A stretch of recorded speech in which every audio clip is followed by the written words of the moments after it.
ಹಂಚಿಕೆಯ ಕದನ ಭಾನುವಾರವೇ final day. ನಾಯಕತ್ವ ಸಂಘರ್ಷ, ವರಿಷ್ಠರಿಂದ ದೆಹಲಿಯಲ್ಲಿ ಭಾನುವಾರ ಮಹತ್ವದ ಸಭೆ. ಕರ್ನಾಟಕ ಅಧಿಕಾರ ಹಂಚಿಕೆಯ ಕದನ ತಾರಕಕ್ಕೇರಿದ್ದು ಹೈಕಮಾಂಡ್ ಎಂಟ್ರಿ ಕೊಟ್ಟಿದೆ. ಈ ಗೊಂದಲವನ್ನ ಬಗೆಹರಿಸೋದಕ್ಕೆ ಭಾನುವಾರ ಫೈನಲ್ ಡೇ.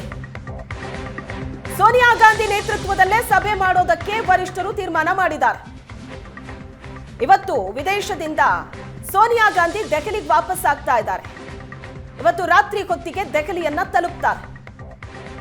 ಭಾನುವಾರ ಸಂಜೆ, ನಾಳೆ ಅಲ್ಲ ನಾಡಿದ್ದು ಸಂಜೆ 5 ಗಂಟೆಗೆ ದೆಹಲಿಯಲ್ಲಿ ಕಾಂಗ್ರೆಸ್ ಸಂಸದೀಯ ಮಂಡಳಿ ಸಭೆ ಇದೆ.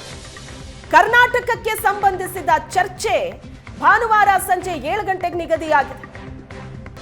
ಸಭೆಯಲ್ಲಿ ಸೋನಿಯಾ ಗಾಂಧಿ ಇರ್ತಾರೆ, ರಾಹುಲ್ ಗಾಂಧಿ, ಮಲ್ಲಿಕಾರ್ಜುನ್ ಖರ್ಗೆ, ಸುರ್ಜೇವಾಲಾ, ಕೆಸಿ ವೇಣುಗೋಪಾಲ್ ಕೂಡ ಸಭೆಯಲ್ಲಿ ಭಾಗಿಯಾಗ್ತಾರೆ. ನಾಳೆ ಸಂಜೆ ಚರ್ಚೆ ನಡೆಸಿ ನಂತರ ಸಿದ್ದರಾಮಯ್ಯ ಮತ್ತು ಡಿಕೆ ಶಿವಕುಮಾರ್ಗೆ ಬುಲಾವ್ ಕೊಡೋ ಸಾಧ್ಯತೆ ಇದೆ. ಈ ಕಡೆ ಸಿಎಂ ಮತ್ತು ಡಿಸಿಎಂ ಇಬ್ರು ರೆಡಿ ಆಗಿದ್ದಾರೆ. ಹೈಕಮಾಂಡ್ ನಿಂದ ಬುಲಾವ್ ಬಂದ್ರೆ ದೆಹಲಿಗೆ ಹೋಗ್ತೀವಿ ಅಂತ.